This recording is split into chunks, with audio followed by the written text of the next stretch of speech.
The great house behind me is the ancestral seat of my family. We have lived in a house on or near this site since the 11th century. I am the 23rd Earl.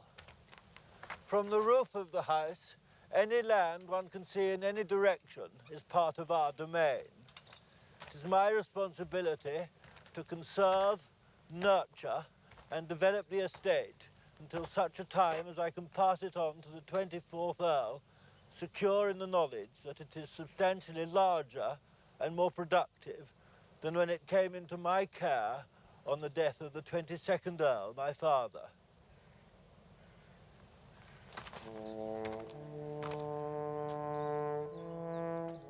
I want to tell my story.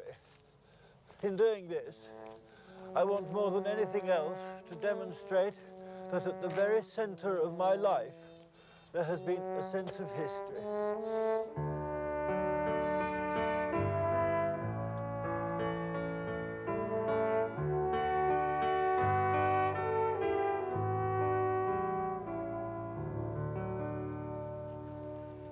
We came over with William the Conqueror, and here we have lived and farmed in direct male line ever since.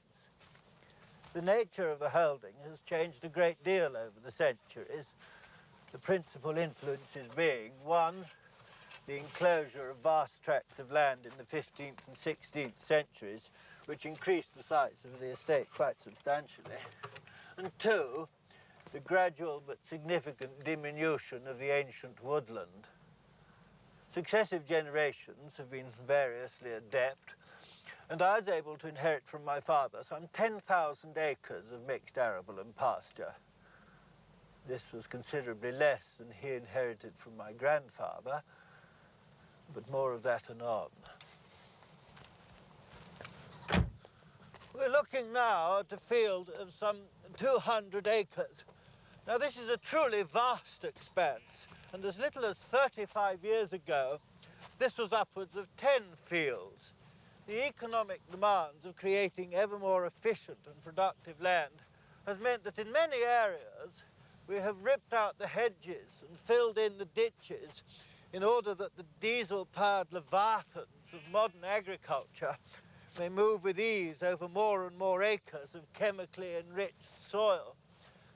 I'm not greatly proud of my own role in this brutalization of my green and pleasant heritage. But having said that, I sincerely believe that for me to have taken any other course would have been frankly irresponsible. This land is not mine to squander. It is held in trust for all future generations of my family. For us still to be here after 900 and some years is an achievement. And I don't doubt that my forebears fought some pretty torrid battles to hang on to what was rightfully theirs. And I have a massive debt, a debt to them to do my darndest to ensure that I do not flunk my heritage. My brother and I were born and brought up between the wars, my brother being 4 years older than myself. Our parents were an unfortunate couple.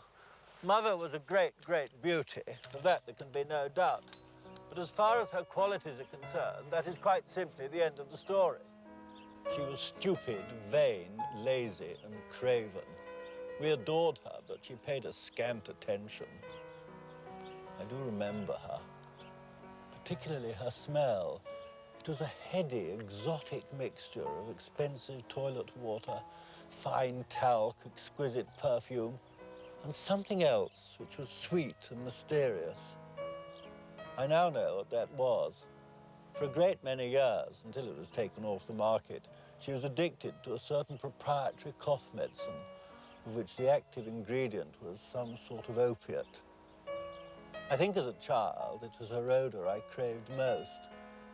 I'd maneuver myself so that I could bury my head in her blouse or skirts and inhale as deeply as was humanly possible, that I might experience her more intensely, more completely. But I was usually asked to refrain. My father was as handsome as she was beautiful. The 21st Earl, my grandfather, had been a formidable man.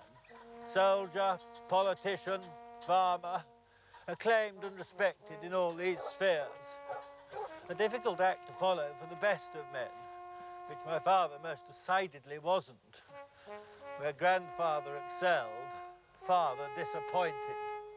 He was a perilously inadequate soldier, a master of the misguided heroic gesture which during the Great War proved fatal to his men on more than one occasion.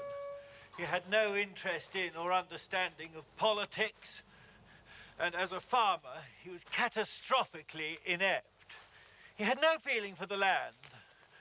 The science and economics of estate management completely passed him by. And worst of all, he was loathed and detested by every single person who worked for him. He was, in short, a bully who gloried in the abasement of the weak and defenceless. My brother and I suffered his indignities no less than the staff. Upon the slightest pretext, he would let loose upon us torrents of withering abuse. He would crack our skulls together, slap us, pinch us, punch us, pull our hair, hold our heads under water. We lived in dread of his diminishing humiliations. We would run to Mamma for protection, but she had already taken her own refuge in a self-induced narcosis. So there we were, two little chaps with hopelessly inadequate parents. My father, this nasty booby of a man, whom I hated ferociously, and my mother, this astoundingly beautiful woman with whom we sometimes had tea.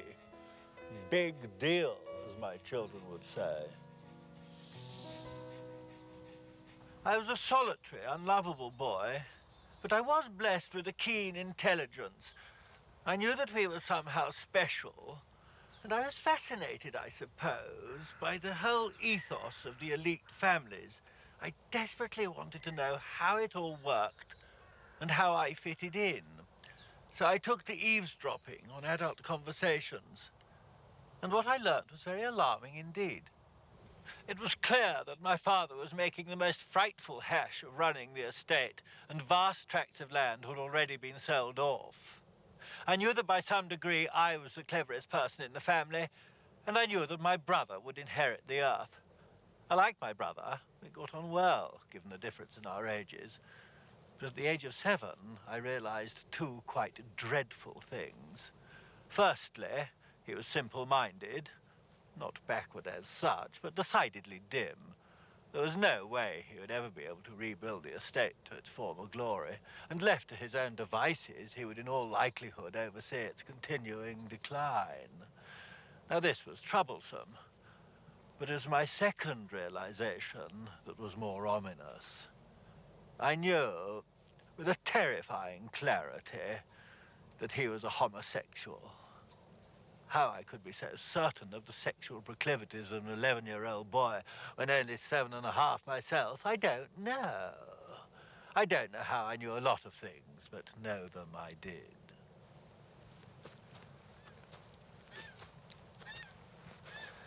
Now, as I saw it, the family would be extremely hard-pressed to survive 2 generations of duffers at the helm. And this, combined with the fact that my brother would in all probability prove incapable of keeping the dynastic ball rolling, convinced me that we were in a very, very parlous state indeed. It seemed to me that my whole world was in serious danger of collapse. Something had to be done. The best hope would be for me to inherit. The only way this could happen, given my brother's rude health, would be for me to kill him.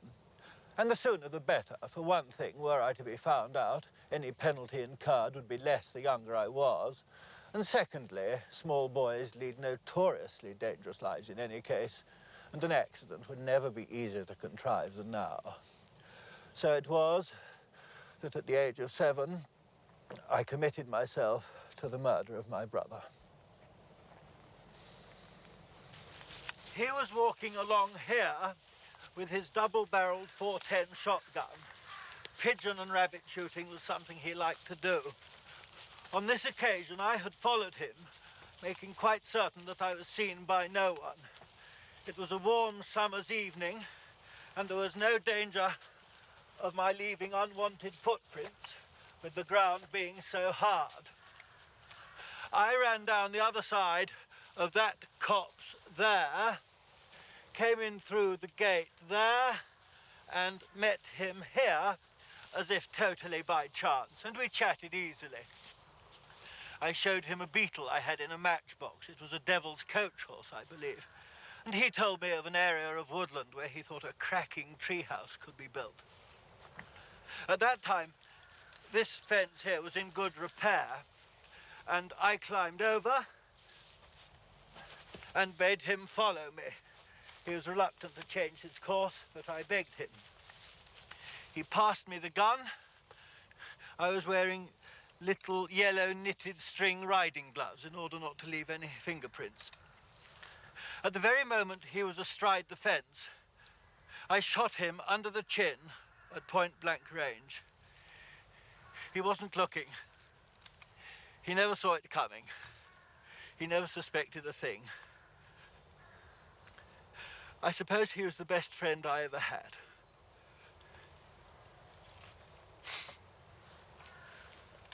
Until the Reformation, these fields here were church land. And then, with the dissolution of the monasteries, thousands upon thousands of acres were, as it were, thrown onto the open market, and the sixth Earl snapped quite a lot of it up.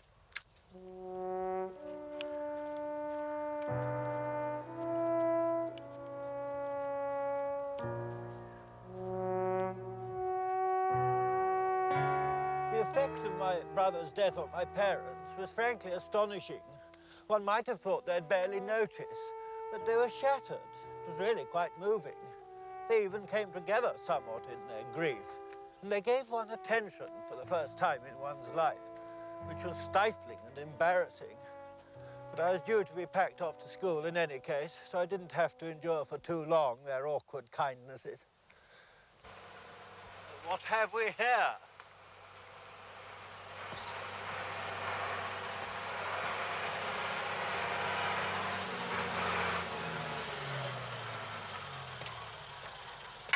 Hello, Giddy. How are you?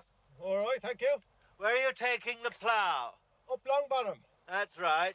How are you getting on with this brute? Do you like it? Best I've ever had. Good. Mind you, it should be at that price. How's your pa? All right, thank you. Do give him my regards. He's a good old chap. All right, Giddy, I'll see you later. Keep me informed about the tractor. If you think they're any good, I might get a couple more. Jolly good. Keep going.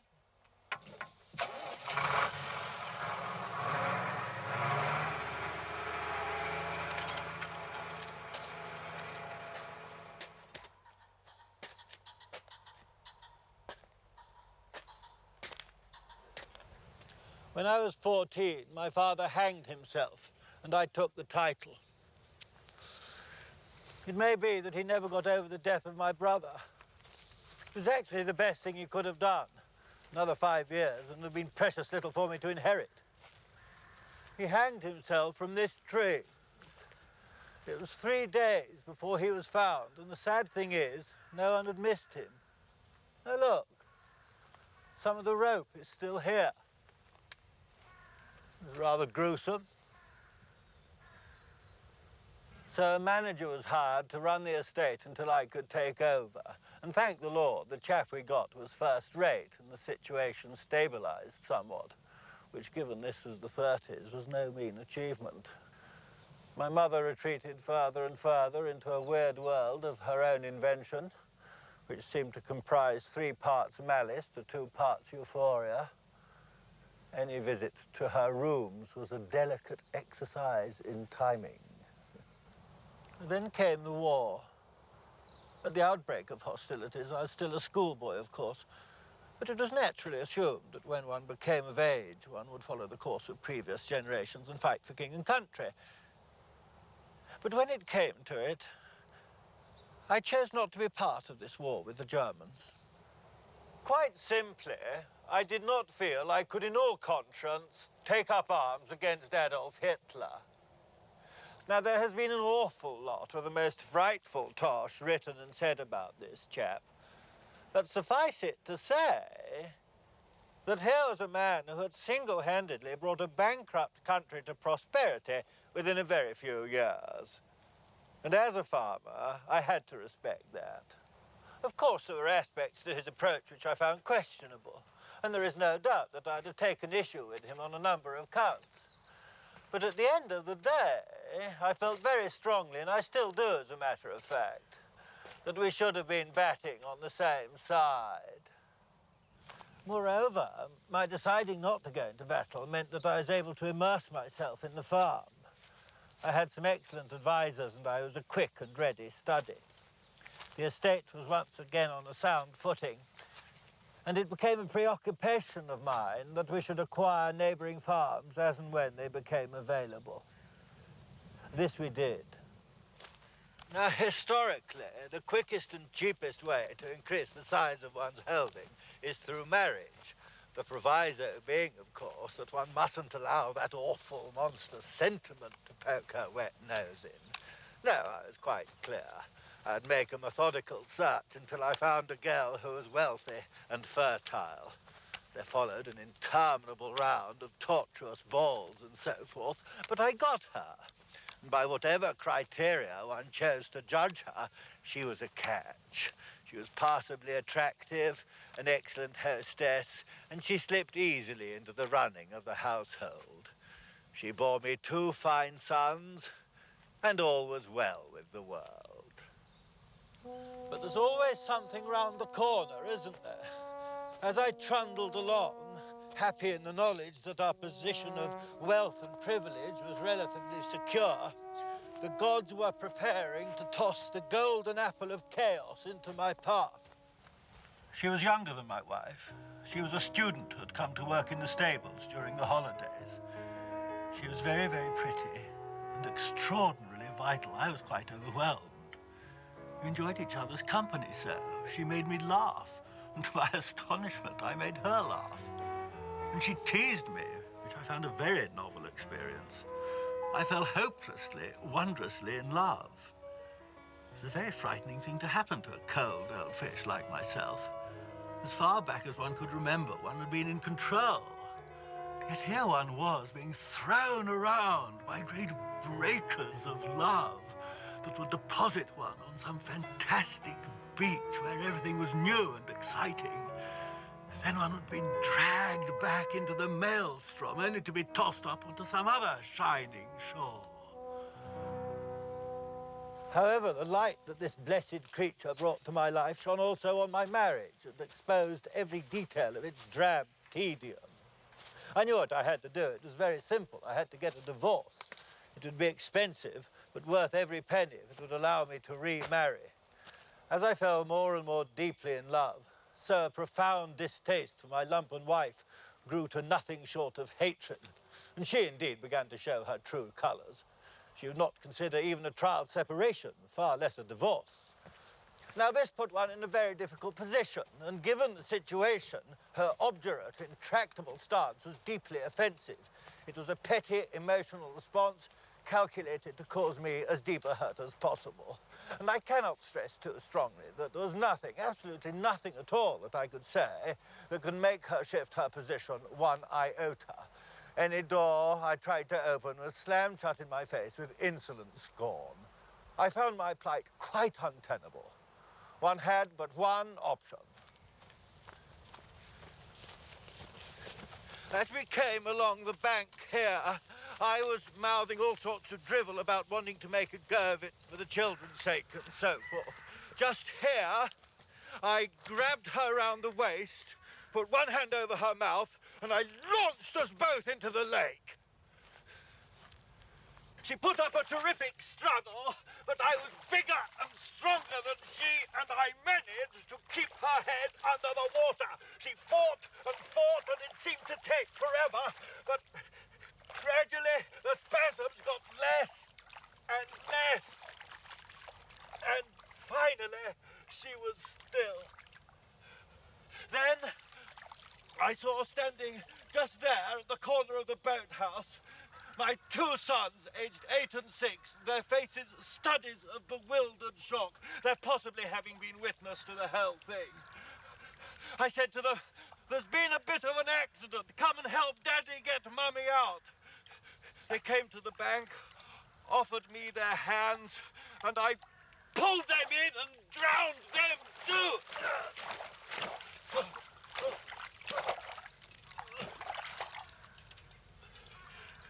Their struggle was not so great.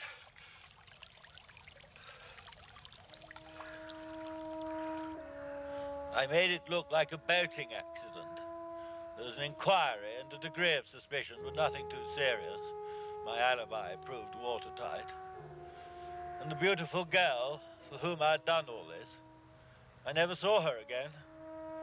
After the killings, I left a decent amount of time before getting in touch. And when I could resist no longer, I was told that she had married some Austrian count and was living abroad. I was shattered. I just assumed that things would go my way. And there it is. I don't know. Perhaps I hadn't declared myself sufficiently. It may be that she didn't know how I felt. Ah, my children. Come here, my darlings. I've just been telling the men a story about a water rat. I acted it out for them. I got rather wet. Have you been in your den? No. Of course we have. Have you? Could you do me a favour? Run up to the house and tell Mummy we'll be up soon. But don't tell her about the story. It's going to be a surprise for her. Bless you, my darlings. Off you go. Come on. So eventually I married again. Somewhat late in life, I suppose, but she's an excellent woman. The children are sound.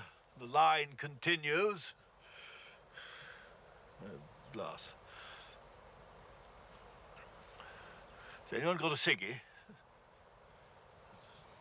The other day, I was rummaging around in one of the attics for something or other, and down at one end, behind a pile of junk, I came across the most perfect little corner. Armchair, table, books, toys, rugs, pictures, an oil lamp and some candles, all arranged very neatly and tastefully and covered with a thick layer of dust. It was my brother's secret place. It was a diary. I read it. I don't know if he was queer or not. Unlikely, I suppose. There's certainly no evidence of it from his journal. But one thing was very plain. He wasn't dim. He was an extremely intelligent, rather private, modest boy. I can't think how I got him wrong.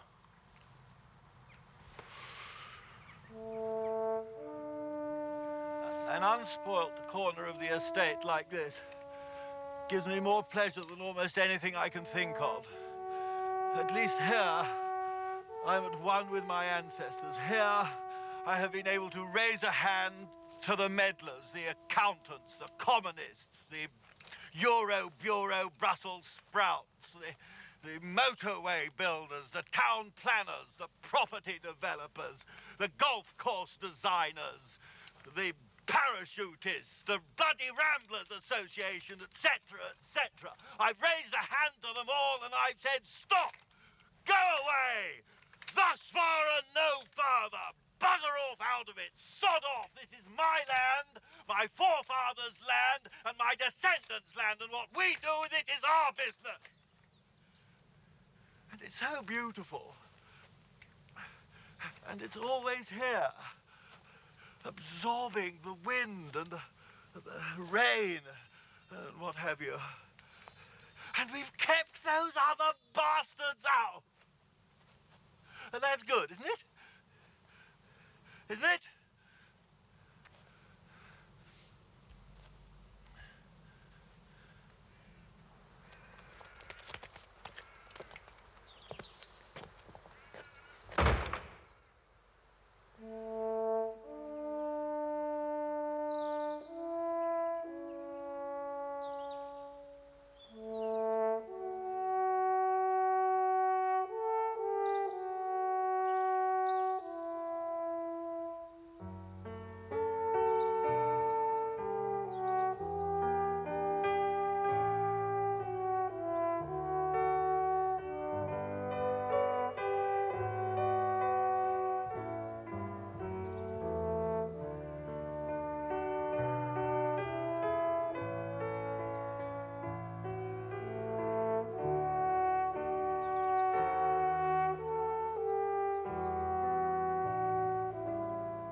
If anything should happen to me, I do want this film to be shown.